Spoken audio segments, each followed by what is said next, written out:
बाक़ार उलमा किराम, तमाम सामिईन, अस्सलामु अलैकुम व रहमतुल्लाहि व बरकातुहू। वालेकुम अस्सलाम व रहमतुल्लाहि तआला व बरकातुहू। अल्हम्दुलिल्लाह अल्हम्दुलिल्लाहि रब्बिल आलमीन वस्सलातु वस्सलामु अला सय्यिदिल मुरसलीन व अला आलिहि व अस्हाबिहि अजमईन। अम्मा बअद, फ़अऊज़ु बिल्लाहि मिनश शैतानिर रजीम। बिस्मिल्लाहिर रहमानिर रहीम। कुन्तुम खैरा उम्मतिन उखरिजत लिन्नास तअमुरूना बिल मअरूफ व तनहौना अनिल मुनकर। सदक़ल्लाहुल मौलानाल अज़ीम व सदक़ रसूलुहुन नबियुल मतीनुल मुबीनुल करीम व नहनु अला ज़ालिका लमिनश शाहिदीन व शाकिरीन वल्हम्दुलिल्लाहि रब्बिल आलमीन। फरमान मुस्तफ़ा सल्लल्लाहु तआला अलैहि वसल्लम में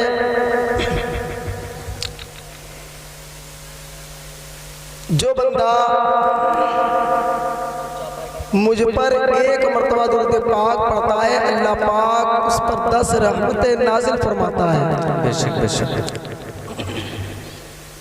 और एक दुरूद पाक है, जज़ल्लाहु अन्ना मुहम्मदन मा हुवा अहलु।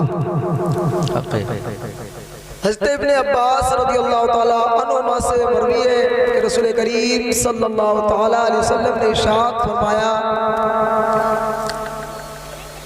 इसको पढ़ने वाले के लिए 70 फरिश्ते 70,000 बरस तक उसके लिए नेकियां लिखते रहते हैं।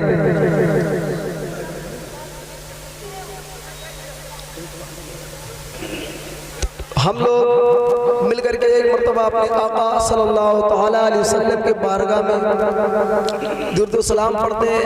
अस्सलातु वस्सलामु अलैका या रसूलुल्लाह सल्लल्लाहु तआला अलैहि वसल्लम व अला आलिका व अस्हाबिका या हबीबल्लाह।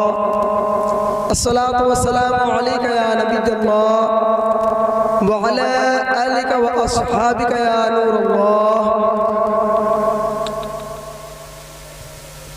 शायर मशरिक अल्लामा इकबाल फरमाते हैं, होना ये फूल तो बुलबुल का तरन्नुम भी ना हो, चमने दहर में कलियों का तबस्सुम भी ना हो। वाह वाह वाह वाह, सुभान अल्लाह। तमाम इस्लामी भाइयों, आज बहुत ही अच्छा मौका आपको मिला माशाअल्लाह कि यहाँ पर लोगों को जमा करने का एक जरिया तैयार किया गया। हमारे तमाम इस्लामी भाई अपनी एक प्यारी सी नींद को छोड़कर, अपने तमाम कामों को छोड़ करके अल्लाह पाक का शुक्र है कि हमारे इस्लामी भाई यहाँ पर इकट्ठा हुए। तो इकट्ठा होने का मतलब ये कि जब अब हम इकट्ठा हुए हैं तो इंशाअल्लाह यहाँ पर जो सीखेंगे, जो सुनेंगे, उस पर अमल करने की कोशिश भी करेंगे। हदीस मुबारका के अल्फाज है, नियतुल मुमिन खैरुम मिन अमली। मोमिन की नियत उसके अमल से अफजल होती है। तो जो बंदा किसी अच्छे काम को करने की नियत कर लेता है तो उसका सवाब उसको मिलना शुरू हो जाता है। तो हम भी नियत करते हैं इंशाअल्लाह जब तक हम बैठेंगे बाअदब होकर के बैठेंगे, जो सुनेंगे उस पर अमल करने की कोशिश करेंगे और जो सुनेंगे उसको दूसरों तक भी पहुंचाएंगे। बिरादरान मिल्लत इस्लामिया, रसूल पाक साहिब औलाद सल्लल्लाहु तआला अलैहि वसल्लम के दरबार गौरबार में आज हम तमाम इस्लामी भाई इकट्ठा हुए हैं क्योंकि रसूल करीम सल्लल्लाहु तआला अलैहि वसल्लम जिंदा है और हम उनको जिंदा मानने वाले आज इस महफिल में जिंदा होकर के बैठे हैं। अल्हम्दुलिल्लाह। शब मेराज की रात की याद, शब मेराज है। मेरे आका सल्लल्लाहु तआला अलैहि वसल्लम की बारगाह में जिब्रील अमीन हाजिर हुई है और अर्ज़ किया, या रसूलल्लाह, आपको रब्बे ताला ने आसमानों पर बुलाया है, आपको मेराज अता की जाएगी। मेरे आका सल्लल्लाहु तआला अलैहि वसल्लम को हज़रत जिब्रील अमीन ने बेदार किया। आका सल्लल्लाहु तआला अलैहि वसल्लम ने वुज़ू फरमाया। वुज़ू फरमाने के बाद जब उन्होंने मस्जिद अक़सा से मस्जिद हराम की तरफ तशरीफ ले जाने लगे, वहाँ पे जाने के बाद तमाम अंबिया किराम मौजूद थे। इमामत फरमाई, नमाज पढ़ाया। इमामत करने के बाद रब का हुक्म हुआ। मेरे आका सल्लल्लाहु तआला अलैहि वसल्लम ने आसमानों का सफर शुरू किया। प्यारे साईं भाइयों, जब सफर शुरू किया, जो तमाम फरिश्तों के सरदार हैं सय्यदुल मलाइका हज़रत जिब्रील अमीन ने तमाम फरिश्तों को हुक्म दिया है, फरिश्तों, आज रब का महबूब, आज रब का महबूब आसमानों का सफर शुरू करने वाला है। ऐ फरिश्तों, आसमानों को मुनव्वर कर दिया जाए, जमीन को रोशन कर दिया जाए। इतना कहना था कि तमाम फरिश्ते जन्नत की कंदीलें, जन्नत की मशाल लेकर के जमीन और आसमान को मुनव्वर करने वाले थे। निकल पड़े। उन कंदीलों को अगर एक कंदील को जमीन पर उतार दिया जाए, एक एक कंदील से सारी दुनिया रोशन हो जाएगी। किसके हुक्म से? हज़रत जिब्रील अमीन अलैहिस्सलाम के हुक्म से तमाम फरिश्ते जन्नत के कंदीलें लेकर निकले। जब जन्नत के कंदीलें लेकर निकले, किस लिए? कि आज अल्लाह पाक का महबूब आसमानों का सफर शुरू करने वाला है। आज मेरे महबूब को यानी आका सल्लल्लाहु तआला अलैहि वसल्लम को मेराज अता की जाएगी।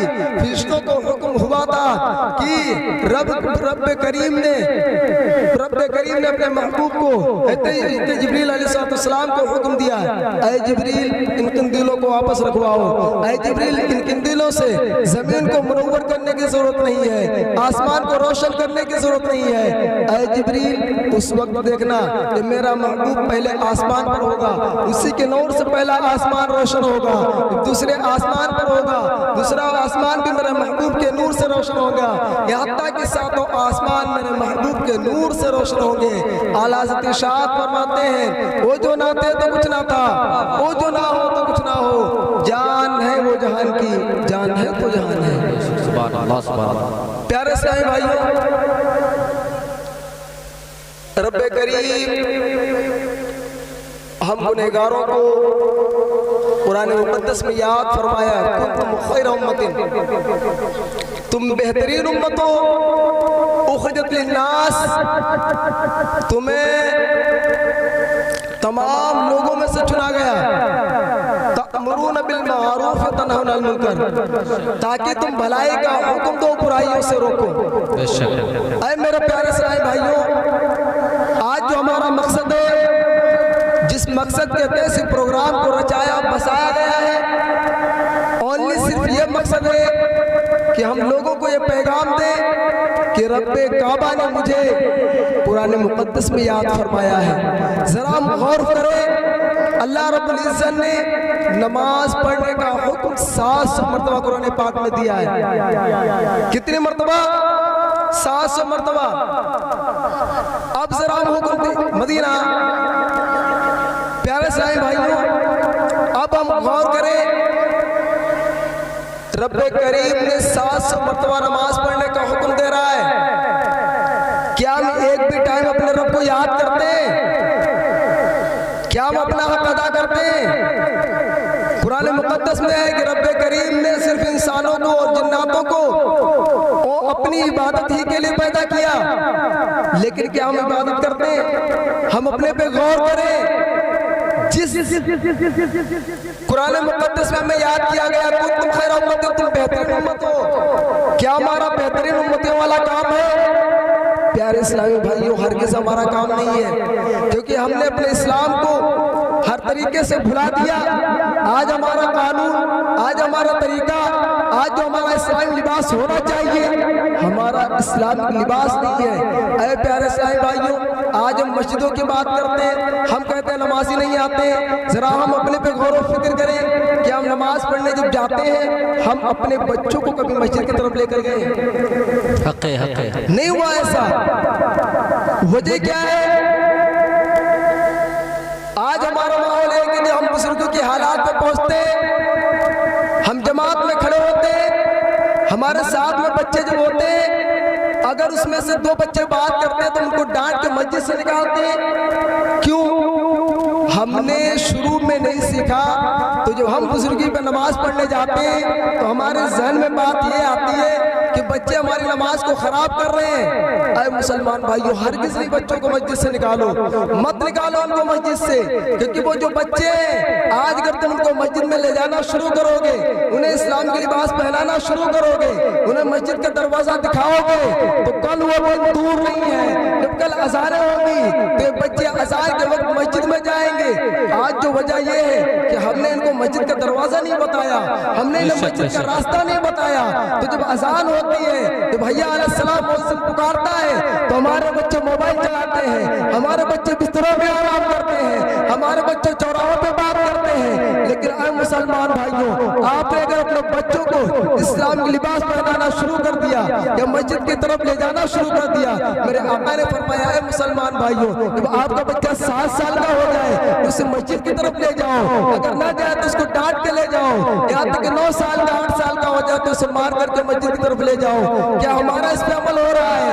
आज वजह यही है कि जो मुअज्जिन पुकारता है हय्या अलस सलाह, आओ नमाज की तरफ, हय्या अलल फलाह, आओ कामयाबी की तरफ, तो हमारे बच्चे मोबाइल चलाते हैं, हमारे बच्चे अपने बिस्तरों में आराम करते हैं। अगर आपने इनको ले जाना शुरू कर दिया तो कल मुअज्जिन जब पुकारेगा तो बच्चे खड़े हो जाएंगे, रब की बारगाह में पहुंचेंगे और अर्ज करेंगे, रब्बे करीम तूने मुझे बुलाया है, मेरी जान भी तेरे लिए, मेरे अमान भी तेरे लिए। वाह वाह वाह वाह। प्यारे साईं भाइयों, बस हमारा ये मैसेज है कि जिस तरीके से रब्बे करीम ने मुझे याद फरमाया, 700 मरतबा नमाज का हुक्म है, माने रखता है। अभी हम एक बार आपसे कोई चीज कहते हैं तो हमें गुस्सा आता है। अगर हम किसी को अपना एक हुक्म दे, 1 बार 2 बार 3 बार, तीसरी बार में हर बंदा अपने सामने वाले से नाराज हो जाता है। लेकिन रब्बे करीम अपने बंदों पर 70 भाव से ज्यादा मेहरबान है। तो ऐ प्यारे साईं भाइयों, आइए अपनी मस्जिदों को आबाद करिए और कुंतुम खैरा उम्मतिन, इस आयत मुबारका के तहत अपनी जिंदगी को गुजारिए, अपनी जिंदगी को संवारिए। क्योंकि हम अपने इस्लाफ को पढ़े, अपने बुजुर्गाने दीन को पढ़े, तो मालूम होगा कि हमारे बुजुर्गाने दीन वो जिस रास्ते से गुजर जाते थे, जब गैरों का उस पर से गुजर होता था, जब अपने गैर लोगों का उस पर से गुजर होता था, तो जब कोई तकलीफ देने वाली चीज रास्ते पे नहीं मिलती थी तो मुसलमानों को याद किया करते थे। उनके जहन में बात आती थी कि जरूर इस पर से मुसलमान का गुजर हुआ है, अगर इस पर से मुसलमान का गुजरना होता, इस रास्ते से कोई मुसलमान ना गुजरता, तो इस रास्ते में कोई तकलीफ देने वाली चीज जरूर मिल जाती। क्योंकि वो दौर था कि लोग जब हमारे मुसलमान भाई रास्ते से गुजरते थे तो रास्ते में तकलीफ देने वाली चीज को हटा दिया करते थे। आज हमारा माहौल है कि हम जो चीज है तो हम रास्ते में तकलीफ देने वाली चीज को डाल देते हैं, अपने पड़ोसियों को परेशान करते हैं, बदसलूकी करते हैं। ये तमाम मामला हमारे साथ पेश होते जा रहे हैं। अरे मुसलमान भाइयों, आपस में इत्तेहाद करो और आइए अपने मस्जिदों को आबाद करें और कुंतुम खैर उम्मतिन के तहत अपनी जिंदगी को गुजारना शुरू करें। हजरत दैया कल्बी एक सहाबी रसूल हैं, सरकार की बारगाह में हाजिर हुए और अर्ज करे, या रसूलल्लाह अलैहि सलाम, मेरी बेटी से मुझे माफ करवा दीजिए। हजरत दैया कल्बी कहने लगे, या रसूलल्लाह मुझे मेरी बेटे से माफ करवा दीजिए। आका ने कहा ऐ दैया कल्बी, बताइए आपने अपनी बेटी के को कहाँ दफन किया है? बेशक। दैया कल्बी वो जिन्होंने अपनी साथी बेटे को दफन किया था, क्योंकि वो उस वक्त कलमा नहीं पढ़े थे, मुसलमान नहीं हुए थे, वो अपनी बेटियों को जिंदा दफन कर दिया करते थे। उस दौर ऐसा दौर था जब मेरे नबी सल्लल्लाहु तआला अलैहि वसल्लम तशरीफ ना लाए थे, जुल्मत के अंधेरे में दुनिया ढपी हुई थी, लोग बेवा औरतों को सताया करते थे, परेशान किया करते थे, यहाँ तक कि अपनी बच्चियों को जिंदा दफन कर दिया करते थे।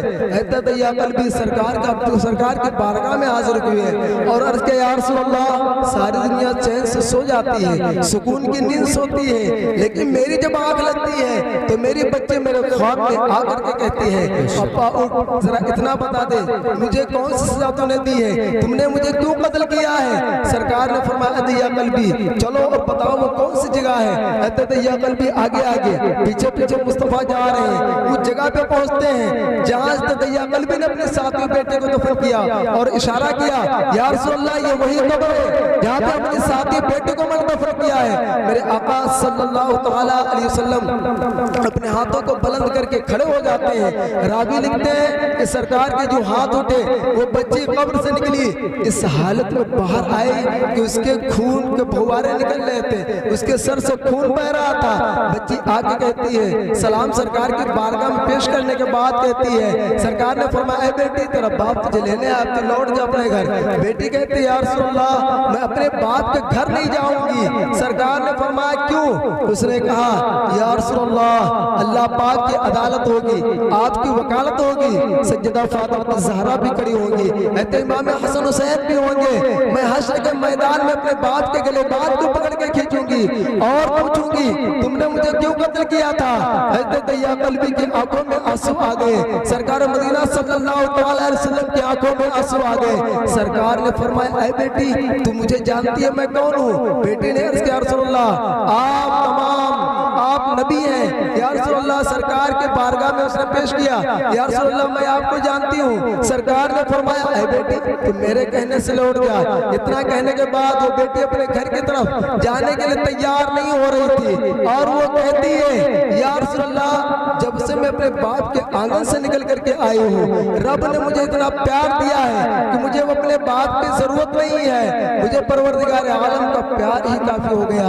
तो ऐ प्यारे इस्लामी भाइयों, आज हमें यही चीज भी यहाँ से लेकर के जाना है कि हमें अपने बच्चों को इल्म दीन सिखाना है, क्योंकि अगर हम अपने बच्चों को इल्म दीन नहीं सिखा रहे हैं तो हमारे बच्चे आज तरह तरह के गुनाहों में, तरह तरह की मुसीबतों में, गुनाहों में गिरफ्तार होते जा रहे हैं। हमारे मुस्लिम बच्चे देखिए आज हम इतना इल्म से पीछे होते जा रहे हैं कि हमारे बच्चे तरह तरह के गुनाह, तरह तरह के शराब नोशी में, तमाम इन मसाइल में मुब्तला होते जा रहे हैं। तो ऐ मुसलमान भाइयों, हमें अपने बच्चों को इल्म दीन सिखाना है, इतना सिखाना है कि वो अपनी जिंदगी को बेहतर बना सके, आने वाले नस्लों को भी वो इल्म दीन से माला माल करते रहे।